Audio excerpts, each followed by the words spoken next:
Welcome, everybody. In this section, we're going to be covering the central limit theorem with means. So let's go ahead and get started here. So let's make use of our formula for the standard score for a sample mean. If either the sample size n is at least 30 or the population is normally distributed, note those are our conditions for the central limit theorem, then the standard score for a sample mean in the sampling distribution is given by z equals x bar minus mu sub x bar over sigma sub x bar. This is the same thing as x bar minus mu over sigma over root n. Okay, so this is if we have our conditions for the central limit theorem, then our z score for a sample mean in the sampling distribution is given by this here. Let's take a look at an example where we can make use of this.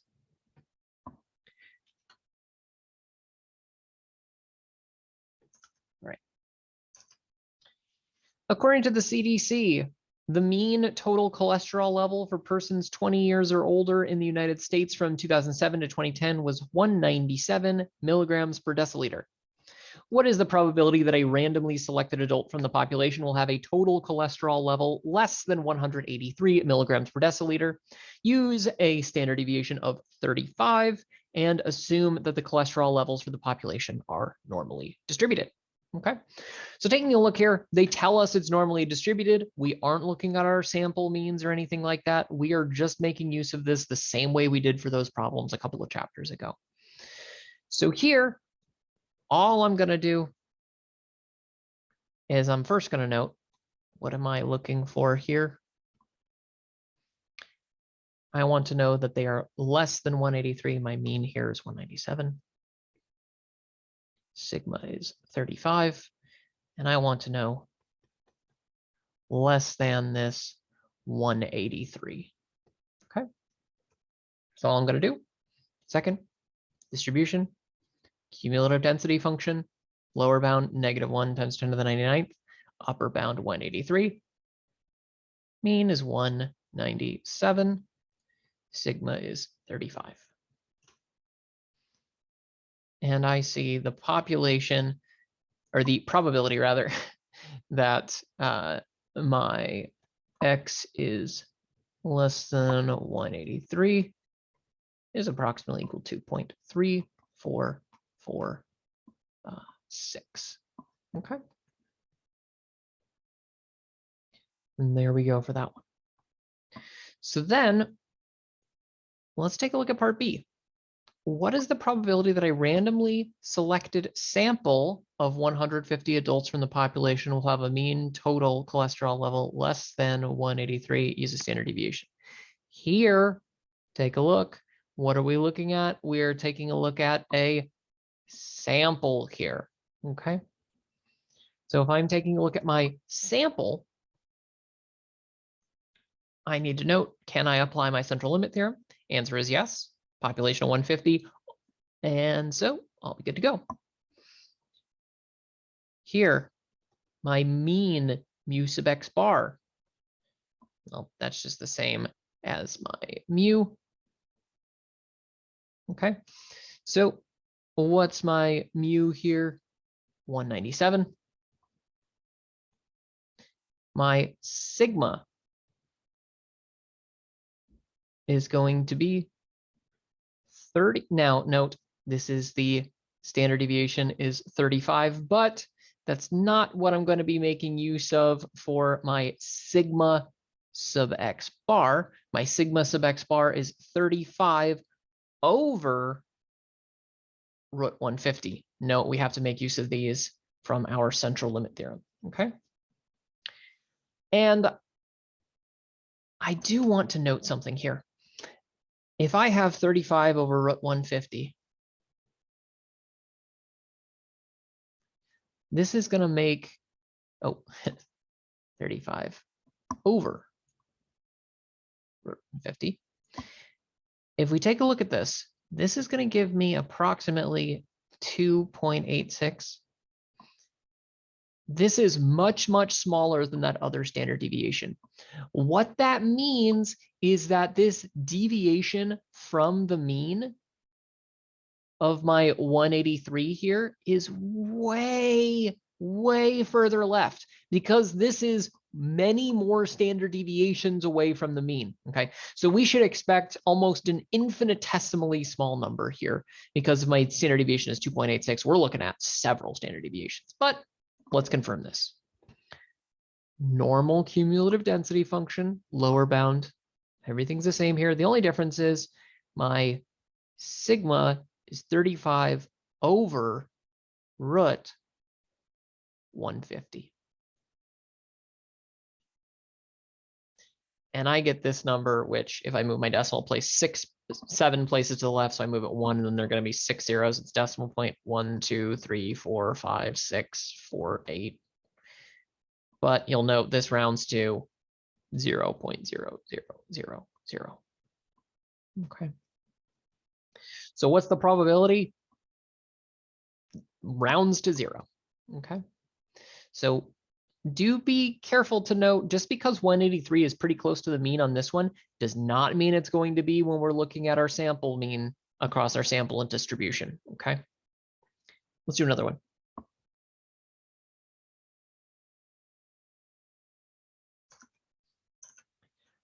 Elevators are required to have weight capacities posted.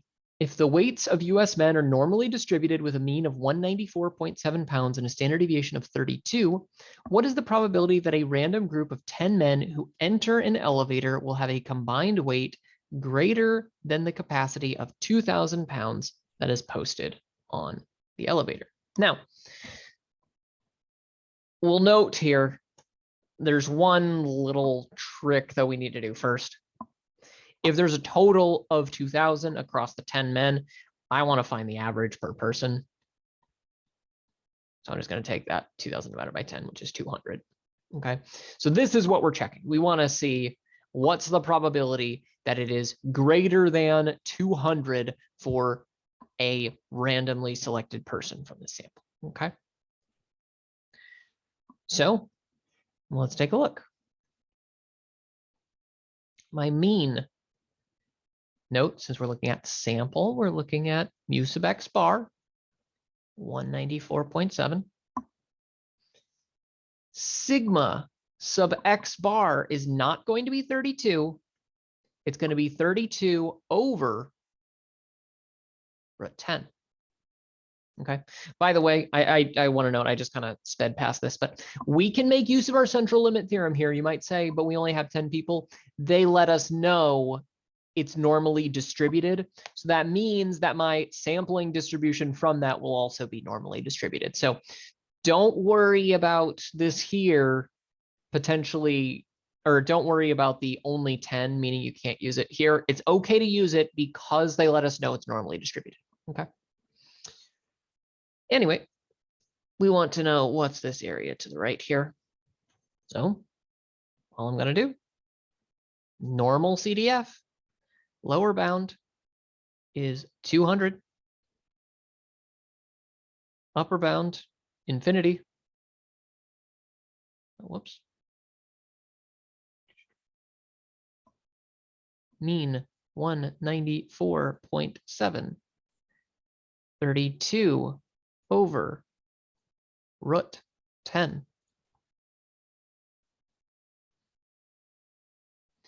And I find the probability that my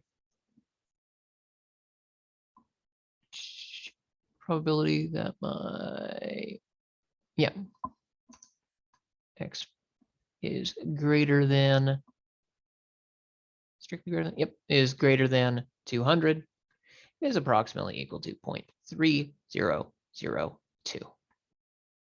Okay. And that's it.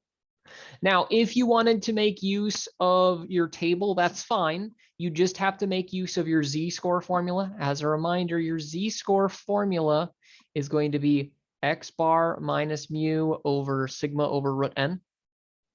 So if you're using a table, you have to make use of this and then round that z-score to the nearest hundredth and then find your area under your table. Okay. Let's do another one.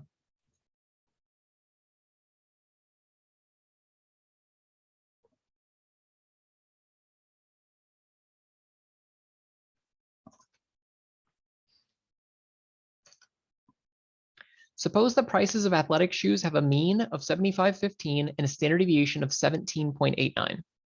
What is the probability that the mean price of a random sample of 50 pairs of athletic shoes will differ from the population mean by less than $5? Okay, so I'm looking at the probability that the mean of a random sample of 50 pairs will differ by less than $5. Well, if I take a look here, let's start with my mean and my distribution here. By the way, we can make use of our central limit theorem. We got 50, which is greater than or equal to 30. My mean here, mu, 75.15. We want to know the probability that they differ by less than $5. That means I'm looking at 70.15 up to 80.15. My sigma sub x, oh, this is mu sub x bar. Sigma sub x bar is 17.89 divided by my root 50. So now, cumulative density function, my lower bound, 70.15 to 80.15. Again, the reason why these are my boundaries, I want to know that it differs less than $5. So that means it fits within a window of my mean -5 and my mean +5. And I need that area there. My mean is 75.15. My sigma is 17.89 divided by root 50. And I see that the probability that mu is less than 80.15, greater than 70.15, is approximately 0.9519. Okay. And there we go.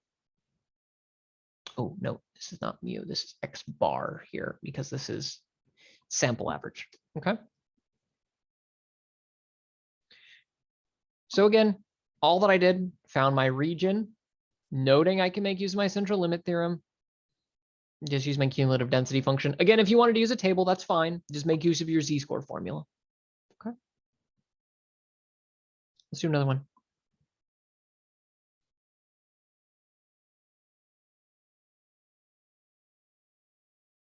Let's go ahead and have this be our last one here.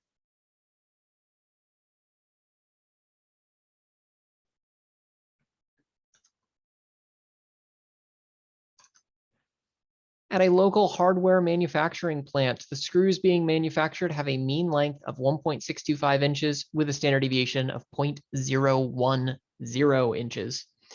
If the quality control director randomly chooses a batch of 50 screws, what is the probability that their mean length differs from the mean of the population by more than the allowable 0.004 inches? Okay. So note this differs by more than, which means instead of the middle that we just dealt with, it'll be the tails. So first, let's double check. Can I use my central limit theorem here? 50 screws, bingo. My mu sub x bar here is 1.625. My sigma sub x bar is 0.010 over root 50. I want to know, is it more than the 0.004 difference? Just taking a look here. This is 1.629 for the large, 1.621 for the small. I want to know the area outside that because I want to know the probability that it differs by more than this amount. Okay. So what I'm going to do, I'm going to use my cumulative density function again, and I'm going to note I am looking for, now there are several ways that you can go about doing this. You can say, hey, what is it until 1.621? And then double it. Okay. So that is to say, I can take my cumulative density function here. My lower bound is 1 negative 99 rather. My upper is 1.621. My mu is 1.625. And my sigma is 0.01 divided by root 50. Okay. Now, taking a look here, this does not tell me what I'm looking for, actually. This tells me this region here. Okay. What I can then do is multiply it by 2 in order to find this region here. And this gets me my probability that X bar is greater than 1.625 or X bar is less than 1.621 is approximately 0.0047. That's one way you can do it. The other way that you can do it is you can note that this middle region here is the relative complement to these outside ones. So what I can do is I can do my cumulative density function and do 1.621 to 1.625, making use of these same conditions. And then note 1.621 to 1.625. Let me just double check here.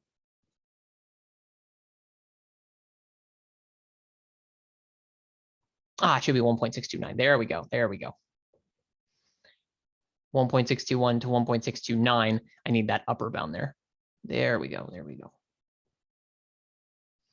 And then this is this middle region here, but that's not what I'm looking for. To find the outer regions, I know it's the complement, so I'm going to take 1 minus this. And that will also give me my same result. Okay. So those are the ways you can go about approaching these problems. Okay. So let me know if you have any questions as you are working through these. Just make sure that you can apply your central limit theorem, find out what is your mu sub x bar. That's just the same as your mu. What your sigma x bar is, and then either use your z-score formula and look at your tables, or use your cumulative density function in your calculator. Let me know if you have any questions. Otherwise, I will see you in the next video.